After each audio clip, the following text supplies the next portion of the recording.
皆さんいつもご視聴ありがとうございます。ありがとうございます。はい、本日はですねちょっと質問コーナーをやっていきたいと思います。質問箱の方に送ってくださった、皆様、本当にありがとうございます。ありがとうございます。はい、それではですねまず簡単に僕たちの、自己紹介をですね、していきたいと思います。まず名前が僕がトウで、僕がマーです。はい。で僕たちは去年に新築マンションを購入して愛犬のユリアとトマと暮らしてます。はい、はい、早速だけどいただいた質問1個ずついきましょう。まず1個目の質問、お気に入りの〇〇服や食器など何でも何ですか、またはトーマくんとユリアちゃんのお気に入りの服を見てみたいです。はい、服持ってくる。でお気に入りのものは、はい、どちらからどうぞ。最初から、お気に入りの食器ですね。僕は、こちらリンゴポットでございます。はい、これ買いに行ったんだっけ？これねネットで買った。そうでこれ今秋っていうことでどんぐりがこう書かれてるんですよこれ。今限定やんそれ。リンゴポットなんかすごい可愛くてね、この中にね何も入ってないけどあれでしょどこ製だっけ？ポーランド食器ですこちら。そうポーランド食器なんかめっちゃハマってさ。そう北欧のねシリーズでちょっとハマっちゃって今お気に入りの、食器でございます。はい、はい、で僕は前もちょっと動画でちょっと紹介したんですけど、ほぼ日手帳がお気に入りで、こっちの大きいやつは5年手帳って言ってこんな感じで5年間の日記がキー単位でこう書けるっていうので、なんかこう5年経った時になんかいろいろ振り返る、これでちょっとこ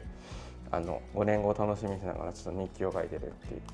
5年間じゃなくて1年間ではこっちのこれから使うんですけど来年のやつ、このほぼ日手帳がお気に入り。はい、そうやっぱ書くのって大事だなって思ってまして、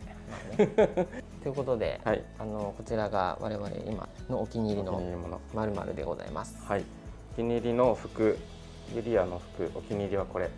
リボンがついてる、そうちょっと可愛い新しい服。そう新しい服、ちょっと芋虫みたいになってる。ね、可愛い、すごい似合ってますよ。そうでトーマくんのケンシロウのお下がりの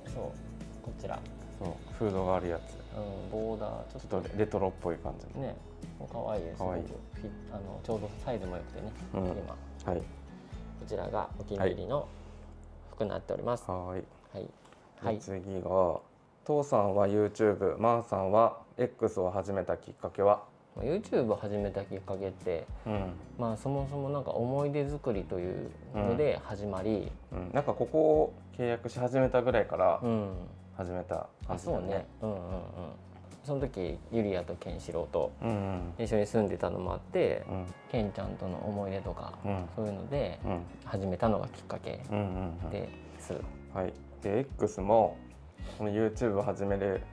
たのをきっかけに始めて、なんか最初はこの動画のアピールみたいなために使ってたんですけど、最近はあなたの寝相を晒すようなアカウントになってしまいました。あと個人的にマー君が気になったものとか、そうなんか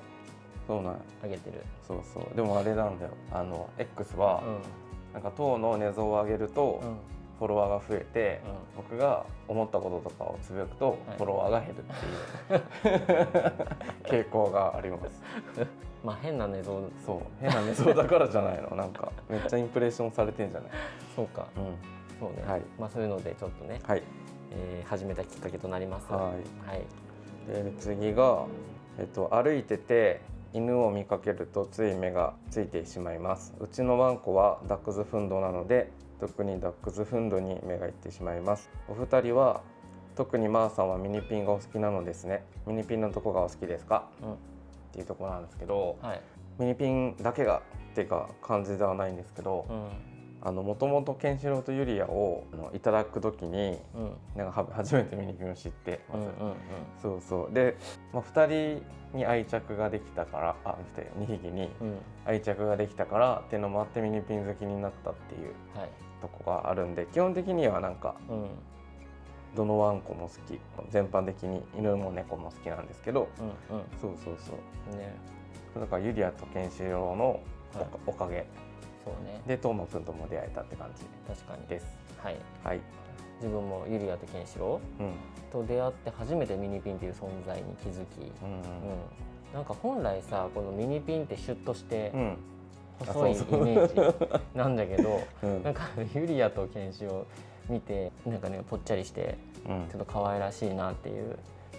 小太りが好きなんやろ。まあね小太りが好きでもあるけど、ね、ケンちゃんが亡くなった次にさ猫飼いたいとかさ、マウ君が猫もいいなって言ったりとか、他の犬種もいいなって言ったりしとったけどさ、自分はミニピンがいいなって思って、それで結局ねトマ君と出会えたわけなんですけどね。っていう感じですかね。はい。父さんの髪型が好きなのですが、いつもどのように頼んでいますか？こだわりなどがあればお聞きしたいです。はい。でですね、これはですね、とてもこだわりがあるんですよ。ないだろう。はい、ないですね。でいつもですね、初めて行く美容室の場合は、だいたいもうなんか2ブロック。でだいたいヘアモデルでなんか気になったのを探して、スマホで？そう、スマホとか、タブレットとかああいうので探して、でこういう感じでって言うじゃないですか。でそこでお任せっていう感じで、その次からはもう前回と一緒でって言って、絶対覚えてるわけないけど、そう僕さ聞いたことあるんよ。自分が行ってる美容師さんに、なんかぶっちゃけ前みたいな感じでって言われたら困りますよねって聞いたら、なんか推測するらしい。この伸びた感じとか。やっぱそうなんよね。そうだから困るらしいよ。だからちゃんと見せてる、こんな感じでって。でもいつもと一緒でって言ってしまってさ、で前回より少し短めでとか。そう覚えてる。人間だもん。そういう感じで、適当な感じでお任せしているんですよ。で結構頭がさ絶壁言っちゃうんだ。そうあとちょっと結構コンプレックスでさ、右側がちょっと薄いんよ。そうこれはね高校生からなんよ。で急に最近ちょっと年齢重ねてハゲてきたっていうわけじゃなくて、もともと薄いんよ右側。でなんかそういうのを最初の時点で、こっちちょっと毛量が少ないんで薄くのをちょっとあんまりしないでくださいとかさ。だからいつもミサイみたいになるんだ。でも最初にコンプレックスは言うかも。でもそれは大事だね。向こうはだって気づかないもんね。そう絶壁なんでちょっとそれが気にならないようにと、右側がちょっと薄いんででちょっとそこはつかないでくださいみたいな感じで注文しております。はい。じゃあ次いきます。お互いに愛してるって毎日言ってますか？チューしてますか？ちょっと同じような質問がもう一個あって、YouTube では意図的に映していないと思いますが、毎日チューしてますか？軽いキス、深いキス、そのどちらからが多いですか？かっこマーさんと予想。でもおおむね合っていて、言葉でなんか伝えるの大事だなと思ってるから、基本的にそういう愛してるはあんまり言わないけど、とりあえずご飯も美味しかったら美味しいってちゃんと伝えるし、何か不満に思ってることもあったら、それちょっとどうなのっていうのも全部言うように僕は基本言葉にするようにしていて、そうなんで愛してるは言わないけどそれっぽいことは言ってますっていう。そうであとはキスなんですけど、なんか同棲し始めてからは基本的になんかハグとかも大事だと思ってて、そうなんで基本ハグは多めにするのと、朝仕事にお互い行く時とかはちゃんとハグして、軽いキスして、今日も頑張ろうねっていうのは言ってるね。なんか最近なんか頑張れよおじさん、頑張れおばさんみたいなそんな感じで朝いつもね。なぜか僕がおばさんなんですけど軽いキスね。軽いキスは基本的に毎日しております。次はですね、いつも料理が美味しそうでマー君が羨ましいです。父さんはいつもスマホを見ているようですが、どのレシピ、過去チャンネルを参考にされていますか？ですね、大体もうネットで材料をさ、ナス、豚ミンチとかそういうので入れて、で出てくるやつを基本的に見てるんですけど、大体見てるのはクックパッドとデリッシュキッチンを見ていることが多いんですよ。でなんかデリッシュキッチンってなんか動画がついてるんで、工程がそう分かりやすい。ですよね。僕作れないんですけど、僕もデリッシュキッチンのやつは動画見て美味しそうだなと思ってこれ食べたいって送る時ある。あ、そうね。いっぱいなんか料理の画像があって、なんかちょっと美味しそうなのがだいたいクックパッドかデリッシュキッチンの画像で、そうだけどなんか意識してなくてもなんかそのどっちかに選んで見てる感じ。なのでそこを参考にしていつも作っております。ちなみにさ、ジェミニでさ、これで何作れるって映したらさ、言葉でこれでこういうのはどうですかってやってくれる機能もあるよ。なんかそこはちょっといいかな。はい、じゃあ次。はい、2人は顔出しされる予定はありますか？お料理上手なんですね。いつも楽しく動画を見させていただいてます。ありがとうございます。ありがとうございます。今のところですね、予定はないんですよね。もともとさ、なんかマー君の会社で、先輩にはそうそう、仲のいい先輩たちにはカミングアウトしてて、カミングアウトしてるんですけど、基本はオープンじゃないんで、今日みたいにこのマスクしてるぐらいまでが最大限かなっていう感じで、なんかこれでバレたらしゃあないなっていうぐらいでやってるんですけど、基本的にはなんかそのオープンにしてないっていうところで、基本こう半顔ぐらいを隠すかモザイクはちょっと今のところずっとそういう感じかなっていう。そうね、マスクの時点でもバレるけどね。そうバレるんだけど意外とバレないんじゃない？まさかねと思うもんね。だから会社で絶対マスクしないようにしてる。しかもさ、なんかそう LGBT とかさ、全く興味なかったらさ、こっちのチャンネルにたどり着くことってあんまないじゃん。そうないから、あったとしても興味っていうか何かしらね、ちょっと関心があるとか興味がある人が見てくれてるわけだけどさ。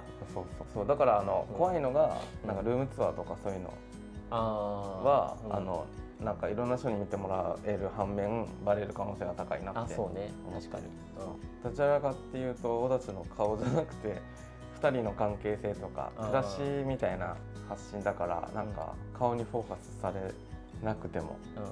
とか言ってはい、ということです。次はですね、世の中、LGBTQ に寛容になったとはいえまだまだ NG な人もいます。父さんは YouTube、マーさんは X においてアンチコメントとかあったりしましたか？あった？ありがたいことに YouTube でその LGBT についてのそのアンチコメントっていうのは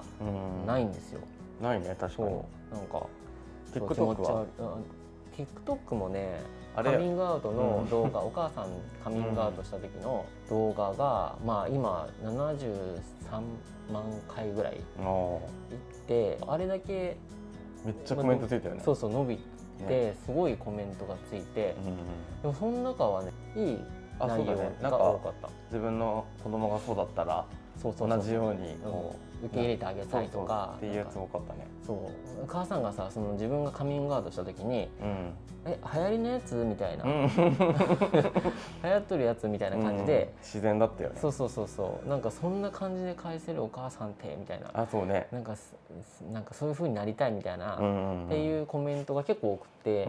で逆にでもその今までそういうカミングアウトできなかった人に対してのなんか流行りで終わらすっていうのはどうかと思うみたいなそういうコメントあったよね。コメントがアンチではないもんね。アンチじゃなくて自分のその人が思うことをコメントにされてたりとかあったけど、なんかその LGBT に対しての否定的な気持ち悪いとかそういうコメントはなかったよね。X もさなくて全然そういうコメントが。どちらかっていうとあなたの映像を出した時に最初は全然なかったんだけど、たまになんかやりたいって下的なそう下的な内容のコメントが来て、はって思うもう何もなんか返信も何もせずに放置しますけど、だから同じさ、こっちの人が書いたんやろうけど、ちょっともう少し判断してコメントしてほしいなとは思うけど、コメントありがとうって思ってるよかったねって思ってるはい、じゃあ次、いつも楽しみに動画拝見しています。私も犬が大好きで、一時はミニチュアダックスを4匹飼っていたことがあります。お二人はミニピンが好きなんですか？以前ミニピンを飼っていた知人の家に遊びに行った際、いきなり噛みつかれた思い出があるんですが、ミニピンは気性が激しいのでしょうか？今は犬がいなくなってしまい寂しい毎日ですが、動画を見て癒されています。ありがとうございます。ありがとうございます。そう、ミニピンはどの犬もそうってわけじゃないと思うんですけど、なんか犬の性格によるのかなってちょっと思ってて、なんかケンシロウとかユリアはなんか全然もうみんなウェルカムって感じね。そうで、トーマくんはどちらかというとなんか僕たちを守ってるのか、ちょっと、守ろうとしてるのかちょっと番犬っぽい感じになってるのか分かんないですけど、なんかこう突然現れた人とか犬の匂いがする人とか、違うワンちゃんが来たりすると、なんかちょっとこう喧嘩モードなんだみたいなっていう最初はねそういうのがあるけど、でもいざこう近寄ったら仲良くする、仲良くっていうか、だから噛んだりとかは今までない。そうないよね。でも遠くから急に吠えるからみんなビビって近寄ってこないっていうのは結構ある。でも一回さ、ミニピンってやっぱり怖いイメージあるのかなってすごい思うのが、散歩を普通にした時になんか悲鳴上げて逃げられたことあるしそれユリアとケンシロウの時に？そうそう。あと昔京都に住んでたんですけど、その一人暮らしの時、大きいワンちゃん飼ってるおばあさんが前から来て、こう散歩してたら「こんばんは」って挨拶しようと思ったら「来るな!」みたいな感じで急になんか「そいつ噛むやつやろ!」ってすごい言われたことはあるけど「ごめんなさい噛まないですよ」って言っても「向こう行け!」とか言われんけど、僕そこに住んでるんですけどそこなんですけどみたいな。そうだからちょっと怖いイメージはあるかもしれないですけど、なんかそのワンちゃんも怖くなって噛んでることが多いから、こう怒ったりすることが多いから、なんか基本的にはビビってるので、なんかこう注意して接してあげるといいのかなと思う感じです。次がですね、横浜の住み心地のいい点、不満な点はありますか？いい点は自然がやっぱめちゃくちゃ多くて、東京に住んでた時もさ、あと地元とかも自然が多かったけど、なんか段違いでやっぱり公園が広かったりとかして、なんか芝生もあるしみたいな、自然がすごいあるなっていうところと、あと横浜に引っ越してきて犬の登録をしに行った時に、区役所にそういった時になんか区役所の担当の人も言ってたけど、なんか横浜は犬が大好きな人が多いんで、なんか安心して飼えますよみたいな感じで言ってくれて、そうなんだと思って、それを聞いてからなんか周りの人たちをこう見てたりすると、なんか歩いてる時に微笑んでくる人とか、犬飼ってる人もめっちゃ多いよね、やっぱり。そうっていうので、なんかそこがいいとこかな。あなたは？結構似てて、ちょっと電車で出ればみなとみらいとか、そういう都会的な部分と、うちの近くとかだったら自然が多いし、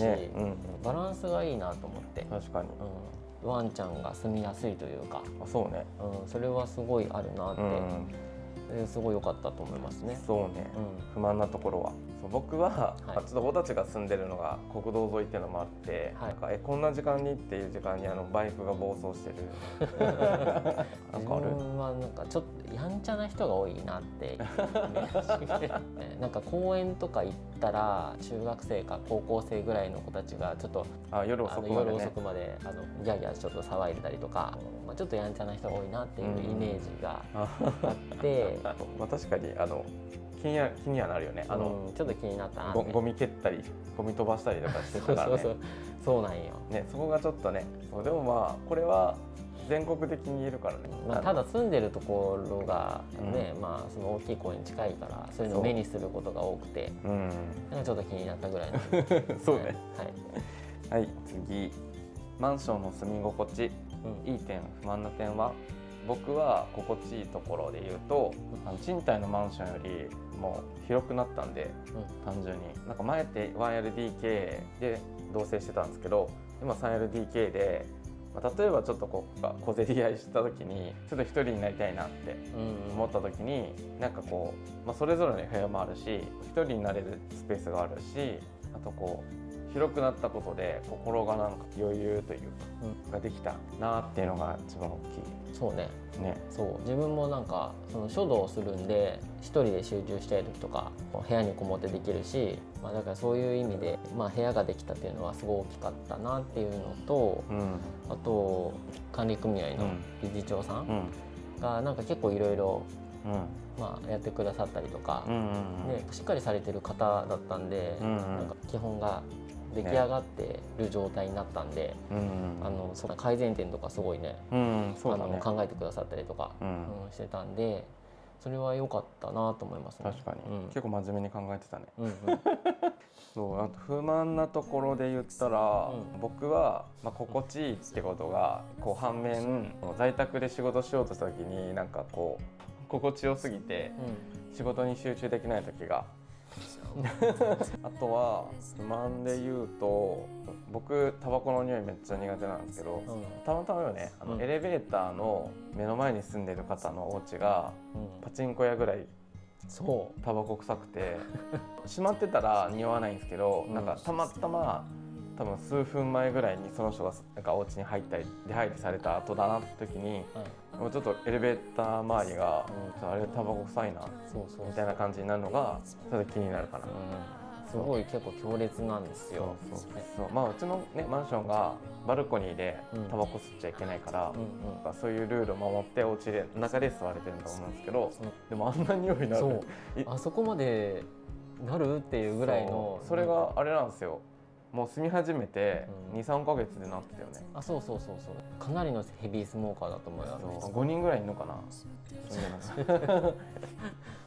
そういうことでちょっとね、で自分はですね、なんか西日、日中から夕方にかけて西日が結構すごいんですよ。で玄関のドア、夏とか玄関のドアがもう強烈に熱くなって、夜まで吸収した熱を放出するから、結構暑いなっていうのと、確かにたまにとっても帰ってきた時に暑ってなるそんぐらい結構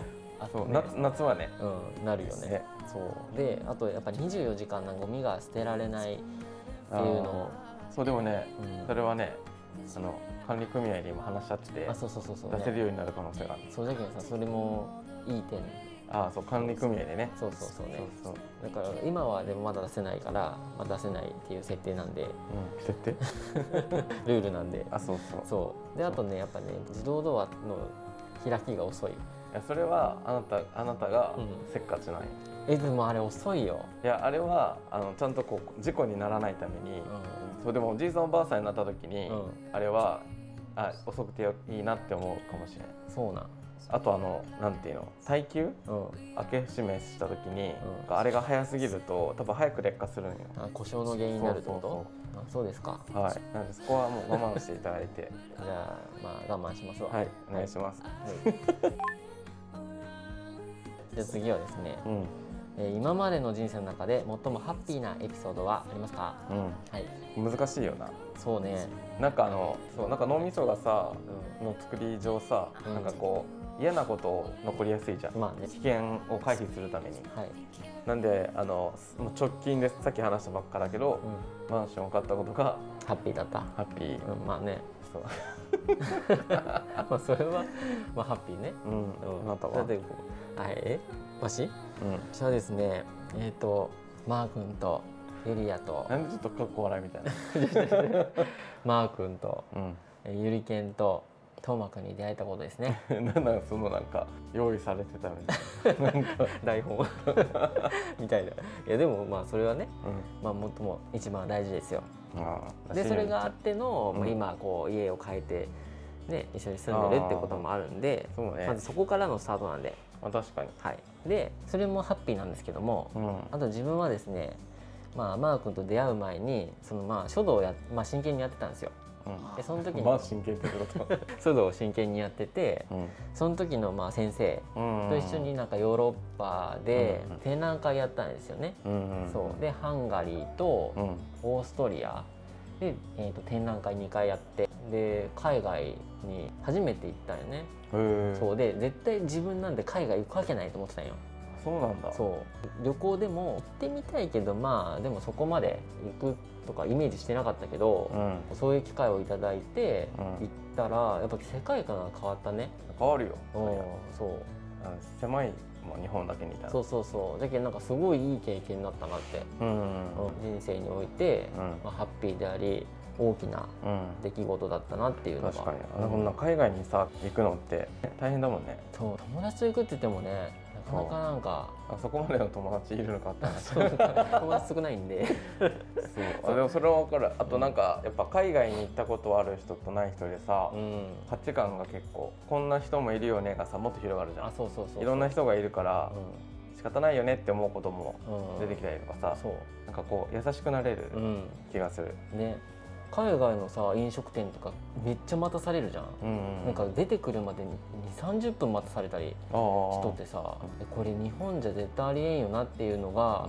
まあでも海外ではこれは普通なんだなと。なんか日本がすごすぎるんよ。まあね、そうなんかすごすぎるがゆえに苦しんでる人もいるじゃん。そうね。だからなんかもっとみんなね優しくなろう。そうねっていう話がそれたということです。で次、今までの人生の中で後悔大失敗したことは？そうね、僕の場合はケンシロウがさ、亡くなった時に、なんか初めて飼ってるワンコが亡くなるっていう経験をしたんだけど、なんかもう少しいろいろなんかしてあげられたのかなってこう思ったのと、あとその時にブラジルにいた時に飼ってたワンコがいて、でもなんかそのお父さんとお母さんの仕事の関係で日本に来ることになって、でその時僕が6歳とかだったんですけど、6年間一緒にいたワンちゃんをおじいちゃんとばあちゃん家に預けて日本に来るってことになったんだけど、そのワンコと会えなくなっちゃって連れてこれなかったのかなっていう、そういうなんかこう後悔。そうだからユリアがそのワンコの生まれ変わりって思って大事にしてます。メスだったんでね。はい、で自分はですね、ちゃんと勉強しとけばよかったなともうねマジ勉強大嫌いだったんで、基本的なもう数学国語とかさ全部ダメだったんですよ。そうなん？そう小さい頃からさ、まあ習い事でも真剣にやっとけばさ、基本が違うじゃん、その頭の使い方の。そうね。まあ嫌じゃけどさ、ちょっと頑張ってそこはある程度やっとけばよかったなって、今ちょっとね大変よ大変よって何？対応力っていうかさ、でもそれはすごい自分わかる。なんか僕もどっちかっていうと同じタイプで、あまり勉強とか得意じゃなかったから、なんかこうなんか美術とか技術とかそういうとこだけ頑張っててか普通にやってたら普通になんか身について評価が良かったから、でももう少しなんかこう頑張ればよかったなっていうのはすごいわかるね。そこがちょっと後悔かなって思っております。でもまあそこででも頑張ってたら会えてなかったから。そうね。っていうポジティブ。ポジティブ。はい、じゃあ次。今もし叶うならやってみたいことは、例えば宇宙旅行、別の職業など。父さんはバンジージャンプかな？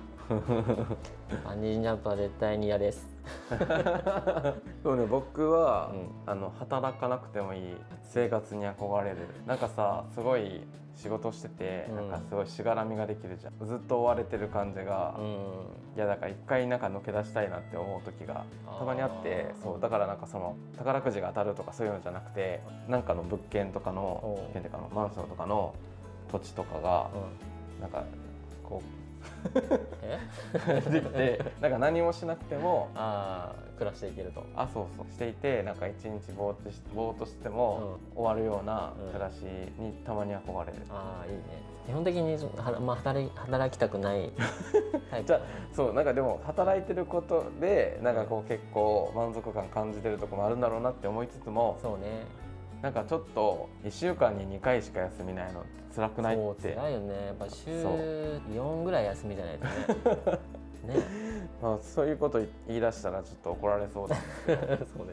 もうちょっと緩くてもいいんじゃないって思うよね。そうそう、なんかそういうの憧れると思うわ。はい、はい、あなたは？私はですね、海外留学をしてみたかった。してみたかった、してみたいんじゃなくて？してみたい。あとホームステイってやつなんかああいうのちょっと憧れるよね。さっき言った海外に行ったとかさ、そういう経験することでだいぶ視野が広がるというか、なんかそういうので海外留学とか、そういうのを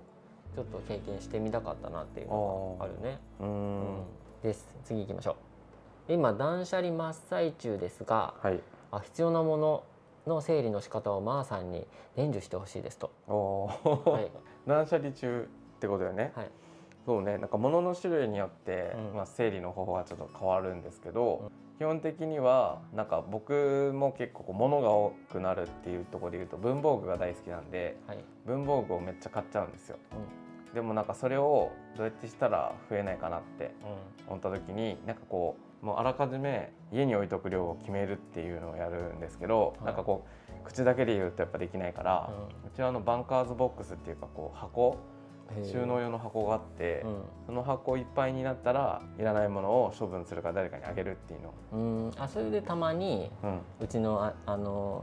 姉たちにあげたりとか妹ちゃんにあげたりとか、そういうのでやるわけね。そうっていうのをやって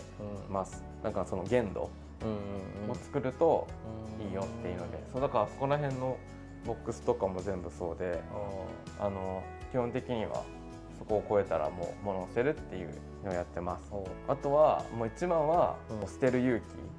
結構人って思い出があるものとか捨てられないんですけど、その思い出もなんか言い方は悪いんですけど、なんかその思い出の質にもよるかなと思って、本当にこれがあることで心が救われるっていう思い出だったらそのものは残した方がいいし、でも逆にこれってなんか懐かしいなで終わるんだったら、捨てた方がいいっていう。あとこういう知識が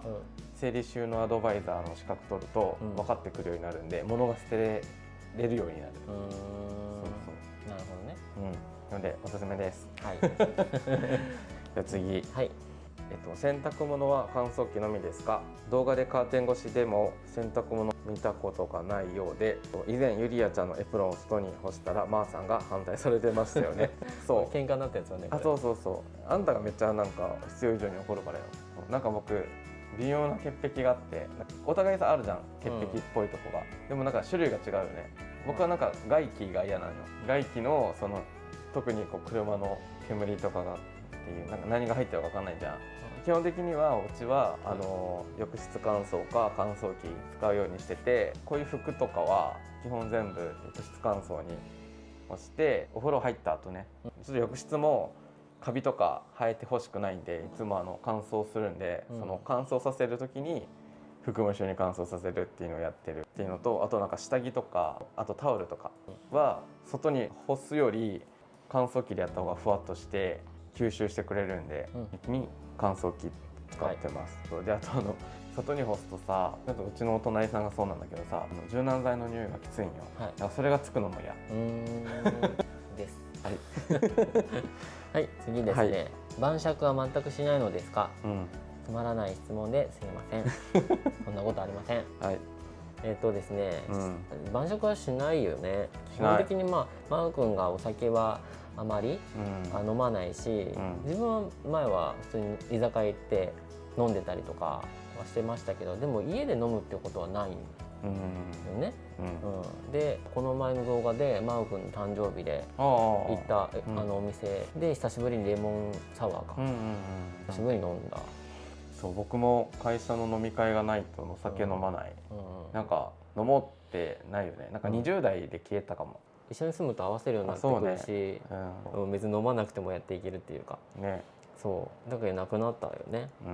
なんかお酒の力を借りなくても僕は言いたいこと言えるしっ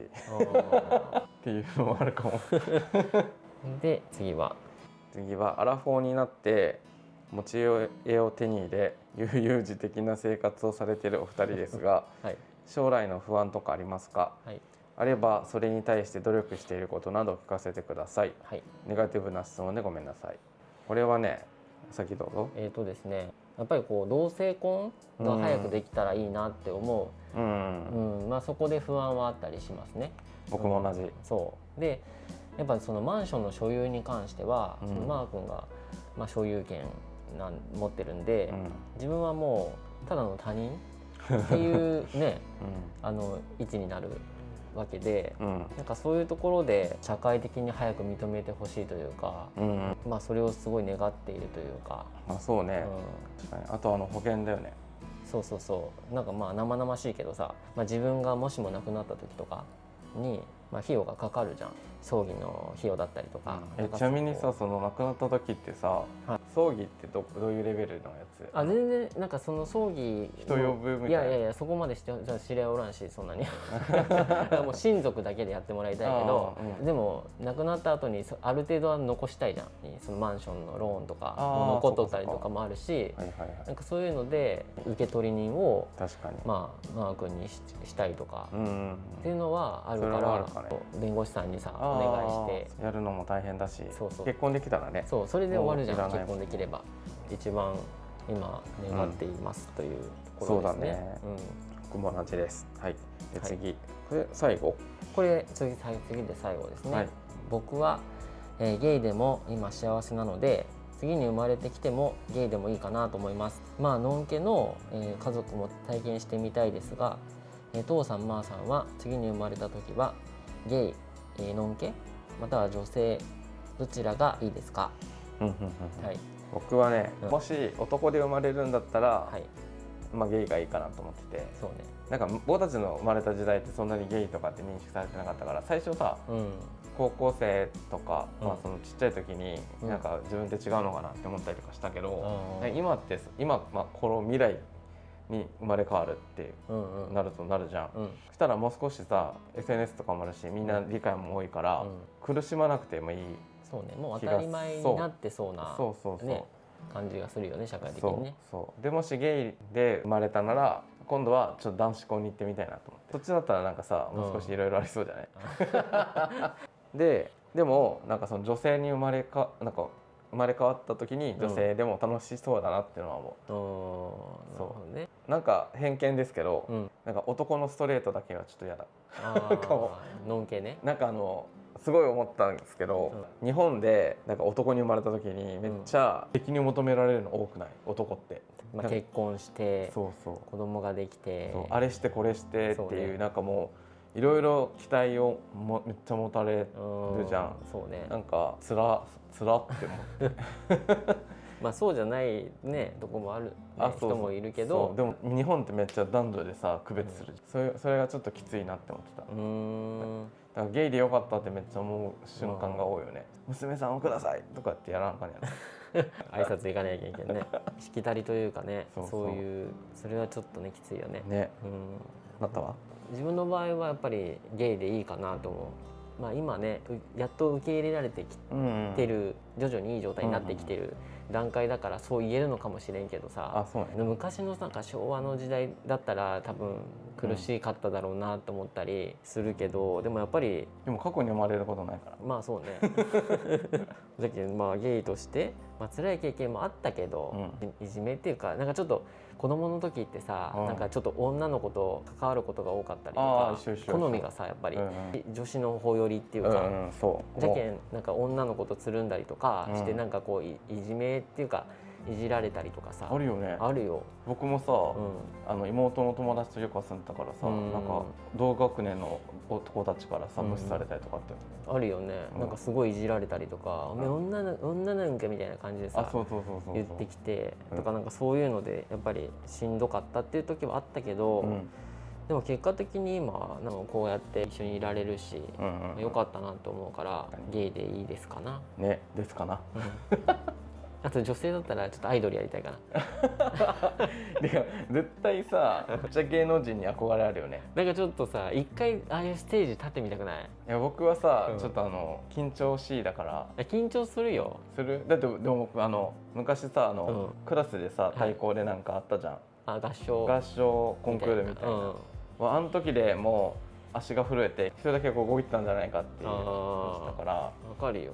でもなんかちょっと憧れはあるよね。なんかだからその時女性に生まれとったらもうちょっとこう度胸っていうかできとるかもしれんじゃん、その人たらればね。そうね、まあ、経験として確かに女性でアイドルやってステージ立って、ね、チヤホヤされたいチヤホヤされたいだけやろ結局は楽しそうじゃん。そうなんかそうやってみたいなと思います。そっか、以上、19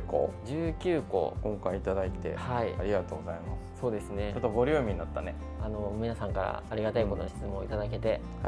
今回も質問コーナーできたので。そうだ、最初に取り忘れたけどさ、4000人やっといったんだよね。あ、そうだった。4000人達成することができまして、ありがとうございます。皆様のおかげです。そうですね。今回の質問以外にも100の質問とか、なんかこれの1個前にも皆さんに募集した質問に答えてるやつがあって、それも概要欄に貼るリンクの方貼っておきますので、そちらも見ていただけると嬉しいです。お願いします。お願いします。それでは、本日はこちら以上となります。また次の動画でお会いしましょう。ありがとうございました。